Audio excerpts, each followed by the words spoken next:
Who's got time to make dinner when you're busy making history? Colonel Sanders' Kentucky Fried Chicken tastes great, and it's so convenient. You can pick it up whenever you want it. Cleopatra didn't stop to fix dinner. Why should you? You make history. We'll make dinner. Colonel Sanders already made history by fixing Sunday dinners 7 days a week.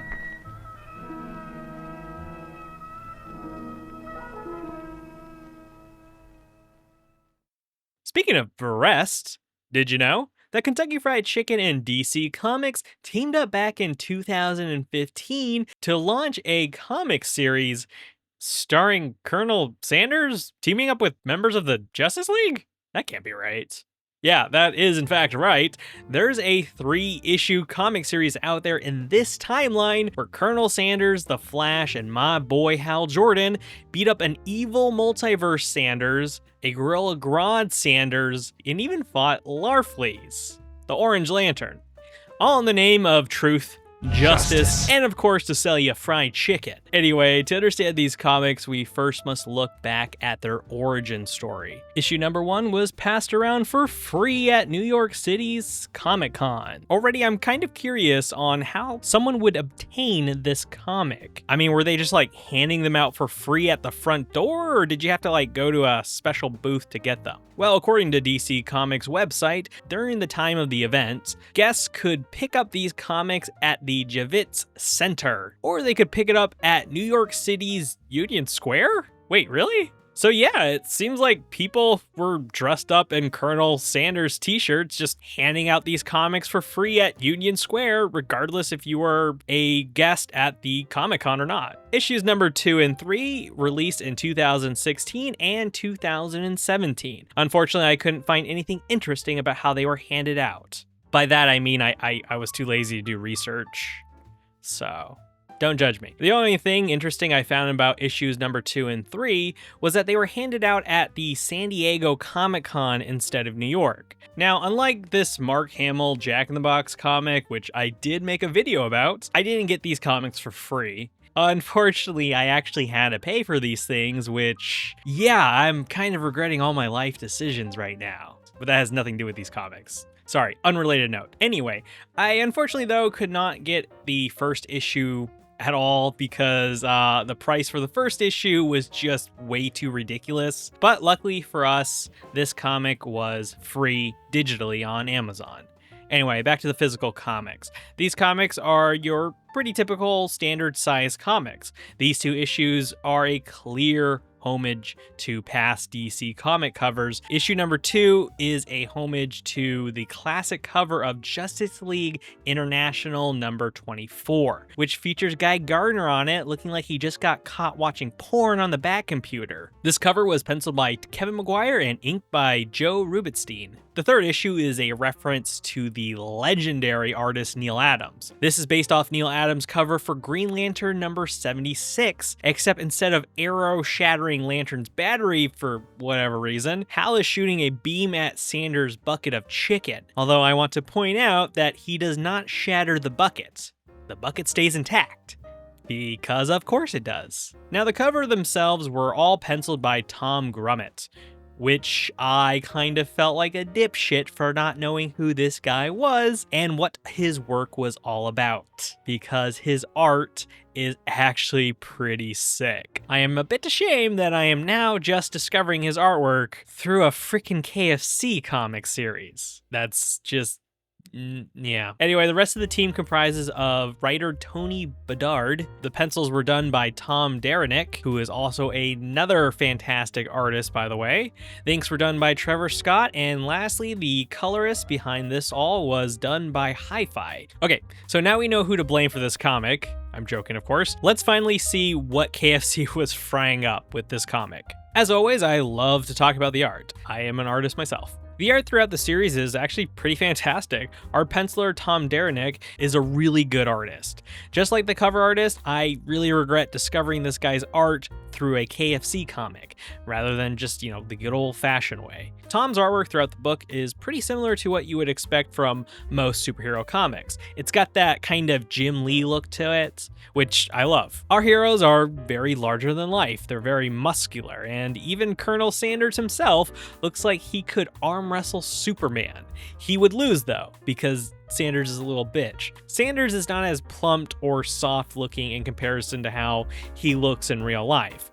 In the comic, he's very, very heroic, because of course he just has to be drawn that way. Tom does a great job drawing his figures very dynamically, and our characters are always expressive, and importantly, our women are hot, especially Hot Girl. The art makes the comic really easy to follow, and I appreciate how action-packed each panel is, without feeling lost or like the artist is overdoing it.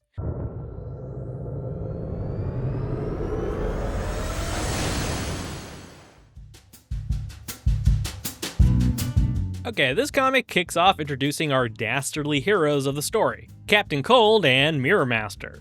They find themselves a bit down on their luck because, it ain't easy being a supervillain these days. I mean, you got Batman out there breaking collarbones, and the Flash is warping time. Times are rough as the rogues aren't finding their meal tickets to that gravy train they've always been dreaming of having. Whatever the hell that's supposed to mean. Mirror Master then tells Captain Cold that he's been kind of derping around in other dimensions, as one does, of course. And he's met a man from Earth 2. Oh, I'm sorry, Earth 3, actually. It used to be 2. Now it's not. Anyway, Mirror Master then tells Captain Cold that he has recruited someone who can help with their troubles. Some villain from the other dimension. No, it ain't Ultraman or Owlman. Hell, it's not even the green butterfly guy. It's Multiverse Colonel Sanders, also known as Colonel Sunders. He's got that neutrino haircut thing going on. What the fuck, dude? So you're probably curious about what is Sunders' plan, right? How's he going to help our boys with their troubles? Well, Sunders does what I think most villains would do in this situation. He gave the boys a job, working part-time at his crappy, generic fast food joint. I'm not even joking. He gives Captain Cold and Mirror Master a fucking job, working a minimum wage bagging crappy fried chicken while getting yelled at by some Karens over not getting enough barbecue sauce or getting that Lobo sauce. Joy. Captain Cold's all like, criminal genius from Earth 3, my ass. To be fair though, this is probably the most normal thing these two have ever done in their life. I mean, they should honestly be more grateful that Sunders was willing to hire them with a criminal record. So yeah, the plot pretty much gets wackier from here, as Sunders' whole game is to 1, create an empire of cheap and crappy fried chicken, which I guess is gonna make him rich. 2, ruin Colonel Sanders' real reputation for some reason. And 3, rob banks, because I guess number 1 is actually not going to make him rich. So yeah, I'm guessing the fried chicken chain was some kind of front, as Sunders has his goons rob banks and stuff, which is kind of funny considering he didn't even let Mirror Master or Captain Cold in on this. Although our boys do accuse Colonel Sunders of being a bit too small time, I guess they were kind of hoping to take over the world. Sunders was all like, taking over the world requires too much hard work. I don't do that. I like quick and easy. Okay, see, right there. Quick and easy. That is the motto of the bad guy. On the flip side, the good guy, because of course he is, Colonel Sanders is all about hard work. He even has a certified framed manifesto in his office for some reason. As you can see, Sanders' plight in this comic is to stop Sunders from ruining his reputation. After seeing a commercial for Sunders Fried Chicken, Sanders makes it his business to go down to Sunders' place of business to give him a piece of his mind. On his way, we finally get to meet the 2 members of the Justice League in this series, The Flash and Hal Jordan's Green Lantern. They've been spending all their morning pretty much stopping Sunders' bank robbers, and even Hal Hal Jordan notes that ever since that fried chicken place opened up, there seems to be a lot of criminal activity in the area. The Flash decides to go investigate and runs into Colonel Sanders. He tries to warn him of the dangers, but Sanders was all like, "I don't give a catfish kisser, son. My honor and shit's at stake here." You know, something like that. So here's where the comic gets even dumber than it's been. Sanders having a final fight with Sunders is just pure nonsense, in the sense that Sanders lectures Sunders about how KFC makes their fucking chicken. The hard way, of course. So yeah, after this panel, it becomes more propaganda from KFC. In case you haven't guessed here, Sunders represents the other guy's fried chicken, or the other guy's fast food joint, you know, like McDonald's. As evidence with the fact that Sunders uses things like a frozen nugget cannon to fight Sanders, implying how most fast food joints use frozen food instead of fresh. Sunders also uses a pink goo gun, which is a dig at McDonald's because they have been accused of using pink goo as their fillers for some of their foods. The fight between the two just shows off how amazing Colonel Sanders is and how his restaurant prioritizes freshness over fillers, and how the hard way is the true right way, and yada yada yada. Listen, I've eaten at KFC before. I will say it's below average. To be fair though, I kind of feel that way about a lot of fried chicken, as fried chicken to me just kind of tastes the same regardless of where you go. Guys, it's just chicken that has been battered and fried. It's not that hard of a concept. KFC, though, is usually bland or way too greasy and very unappetizing. And I've never once tasted this 11 herbs and spices they claim. Am I going the wrong KFC or something? Because I've never was like, oh, wow, I taste paprika, or oh, wow, the blends are perfect for my tongue. You know, I've never had that experience. Even their sides aren't all that cracked up to be. Their biscuits are dry. Their gravy and mashed potatoes taste like they came out of a can or something. It's all just slop, as the kids would say. And it costs way too much. Anyway, the comic ends with, of course, Colonel Sanders beating Sunders and throwing his ass back to Dimension X, with the Flash doing something very, very important, just standing there and watching it all happen. That's what he did. Thanks, Flash. Okay, that's not true. He did help some people out of the restaurant, but still, he was pointless in this comic. Like, why was he even here?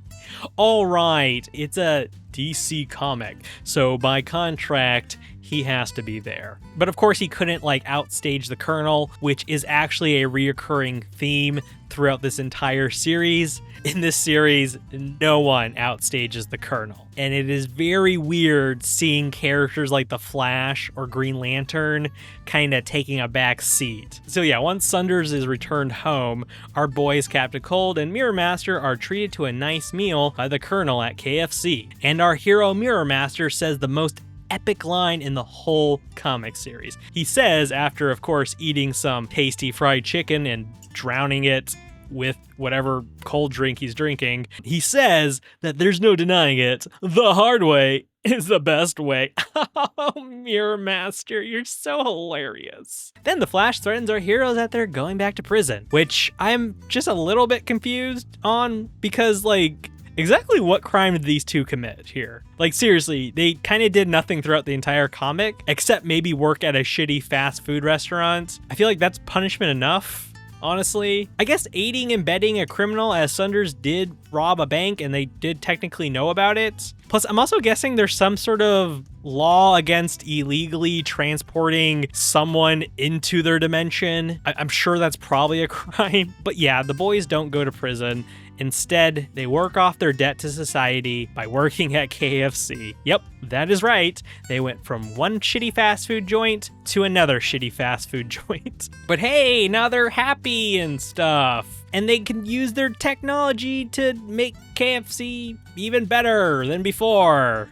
Hooray. And our comic finally ends with the Flash, Colonel Sanders, and Lantern standing heroically talking about getting hard or something. I do love how there's a $5 fill-up meal just conveniently placed in Sanders' hands. By the way, this $5 meal, I don't think it exists anymore. At least I couldn't find it on their menu when I was looking it up. Okay, back on my desk. Let's pop open issue number 2 now. What can I really say about issue number 2 other than the fact that it kind of sucks? I mean, the first issue at least had a story. Mind you, it was a cringy story filled with circle-jerking KFC propaganda, but at least it had one. This one kind of feels a little half-assed, if I'm going to be honest. It opens up with Jimmy Olsen, or whoever this redhead reporter is from the Daily Planet, other newspaper. Jimmy is writing a story about the events that took place in the first issue, but for whatever reason, Sanders reveals his plan to take over the Earth, and it's ignored because, you know, he's the good guy. He was straight up like, I'm gonna recolonize the Earth in the name of our Lord and Savior, Fried Chicken Jr., bitch. And Jimmy's all like, okay, yeah, sure, that sounds great, man. Fuck it, Jimmy, he's telling you he's gonna recolonize the Earth. You're gonna ignore that? Fuck it, man. Sanders then blacks out because of poor life decisions and awakes to find a female version of himself. Over on the bad guy side of things, Sanders returns and he has teamed up with another evil multiverse Sanders. He ends up teaming up with Gorilla Grodd Sanders. What? Apparently, the other evil multiverse Sanders is also a multiverse version of Gorilla Grodd. Okay. Anyway, Grodd's ability to mess with people's mind telepathically comes into play as he wipes the memory of Colonel Sanders. But for some odd reason, he only targets Sanders' memory for his 11 herbs and spices, leaving him only remembering one of the ingredients out of the 11. Grodd does this to 10 other different multiverse Sanders. As we can see, Girl Sanders also only remembers 1/11 of the recipe, and she's on a quest to put together a ragtag team of other Sanders to get their memory back. Apparently, according to Girl Sanders, all Colonel Sanders throughout the entire multiverses are best friends with the Flash. As you can see, Girl Flash here, which also explains how the two got here, as they used Girl Flash's cosmic treadmill. The whole story is basically Sanders hopping from multiverse to multiverse, recruiting the other Sanders. I do like how when he goes into another multiverse, the art style changes in order to fit that world. Like in the Kingdom Come universe, the art style matches Alex Ross's more realistic acrylic style artwork. But yeah, this comic is just multiverse hopping the comic. Unfortunately, they don't show every world they visit. There is a full page illustration that shows all the different Sanders that they have recruited. Like you have All-Star Sanders? Wait, what? Jim, I'm the goddamn Batman Lee's All-Star universe? You know, the one where Batman and Robin paint a room yellow? And they also paint themselves yellow in order to fight Green fucking Lantern? Or is it from the All-Star Batman world where he has like a crowbar? Is it that world? That one was scary. Look at his crowbar. Wait a minute. There's a Soviet Sanders? A fucking Soviet Sanders? So does that mean he's pro-communist, or would he be on Batman's team? Would that mean that this Sanders would be a capitalist trying to bring capitalism to Russia? I kind of need to know. So the final fight of this comic sees Sanders and team facing off against Gorilla Grodd and Sanders, which the chick Flash does absolutely nothing. Like her male counterpart, she shows up, she stands there, and does nothing. Good job, sweetheart. One thing that really pissed me off about this fight was the fact that Grodd makes it known that he could have, at any moment, completely alter these morons' minds. Which, why didn't you do that from the beginning, bud? Why the fuck would you just make them forget all but one ingredient to a fucking spice blend? You're an idiot. Also, another thing that annoyed me about this fight was the fact that one of the multiverse Sanders just so happens to be Kryptonian. Really? You made a multiverse Colonel Sanders a Kryptonian, one of the strongest and most powerful races in the DC universe? Yeah, no, this comic is trash. Okay, let's calm down, but continue the torture as we are popping open issue number 3 of this strange crossover.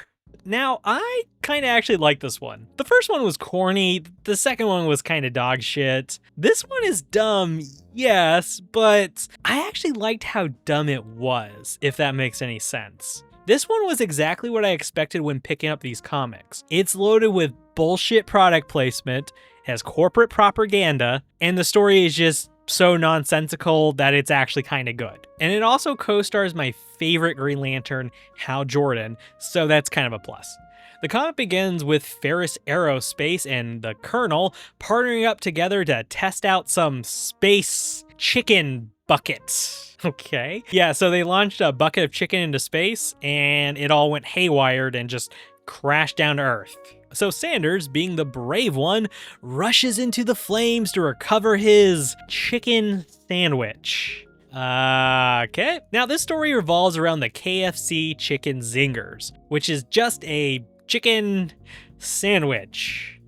No different from Chick-fil-A or McDonald's or any other fast food joint. Sanders then approaches Hal Jordan, and apparently he knows that Hal Jordan is Green Lantern somehow, which I will admit, I'm a bit rusty on my DC comic lore, but does everyone just know Hal Jordan is Green Lantern? Or is Colonel Sanders like a Tim Drake where he can just like deduce identities because the writers deemed it so? Whatever. So Sanders has a proposition for Green Lantern in that he wants Hal to call upon the Lantern Corps so that all the Green Lanterns of every goddamn sector could deliver chicken zingers across the cosmos.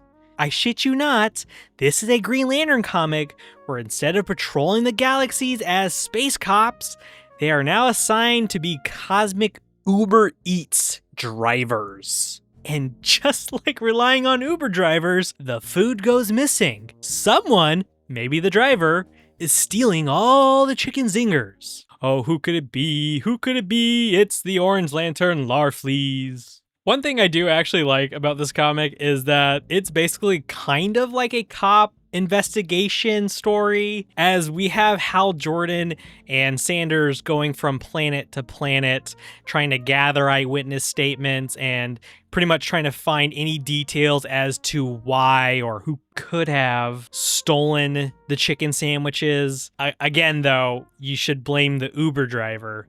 Yeah, I'm looking at you, guy. Where the fuck is my chicken sandwich, bro? Also, I want to note, I didn't know this while reading this comic, but apparently Green Lanterns can allow other people to borrow some of their power. At first I thought this was like made up bullshit lore, but apparently it's a real thing, as according to this crossover comic with the Flash and Green Lantern, Lantern lets Wally West, the Kid Flash, be a Green Lantern for the day, and Wally was able to sort of construct things just like Green Lantern. So yeah, apparently this lore is real.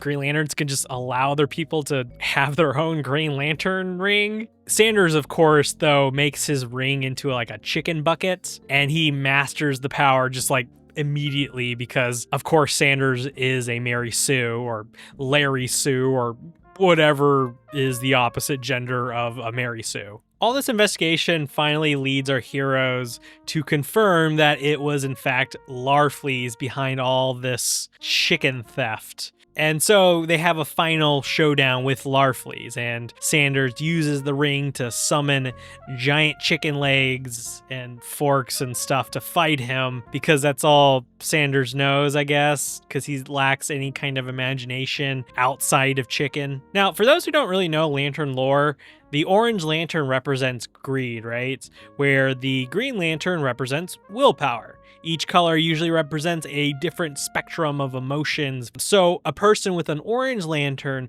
would become a victim of this endless need to consume and hoard. So basically all Larfleeze wants are the sandwiches. And during the scuffle, Larfleeze finds out that Sanders is the creator of the sandwiches. And then he just utters this bullshit advertisement about the sandwiches. He notes that he always has this constant emptiness just gnawing at him, and that the only thing to fill his void are the Kentucky Fried Chicken zingers. That's right, the only thing in the entire galaxy to fulfill this greedy, murderous bastard's need of consumption are the chicken zingers, because it's the only thing that satisfies him. He's like a fentanyl addict that lives in downtown Seattle, you know, and just like a fent addict, he plans on kidnapping Sanders and keeping Sanders' prison on his planet forever. But then, a moment hits our glorious businessman. Sanders strikes up a deal with Larfleeze. He tells Larfleeze that he can have all the zingers he wants if he agrees to open a KFC right on Larfleeze's home planet, Okara. That's right, Sanders defeats Larfleeze by having Larfleeze become a franchise owner of his very own KFC restaurant. It gets even more ridiculous when Sanders notes that this was not a trick. Like, he wasn't just bluffing. That he does, in fact, want to open a restaurant there. He has Larfleeze even sign a contract and everything, which means Larfleeze has to run the place up to KFC franchise standards and will even have to go through a training program. Like, what the fuck? You gotta hand it to the team behind this comic, though. They've given us a wacky series that plays everything straight. Which, goddamn, it has been it's been an adventure to read through. Although I will say this comic does fail in the sense that not once while reading, I've had any cravings for fried chicken. So yeah, this comic did fail in that aspect. All in all, I will say this comic has been a trip. It's a wacky series that really should not exist. It gave us a crossover that no one asked for, but I gotta admit, I do think the tongue-in-cheek humor and playing everything with a straight face was actually handled pretty well. And I do appreciate the artwork feeling like a normal superhero comic. And I'm glad I got to learn about the creative team behind this comic, seeing all the amazing artwork from our artists. Although I still wish I knew about them prior to researching this comic.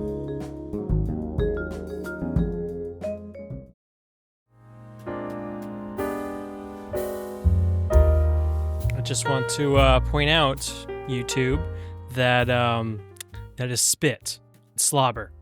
Nothing, nothing suspicious about this image whatsoever, YouTube. So chill it, all right, buds? All right, chill it.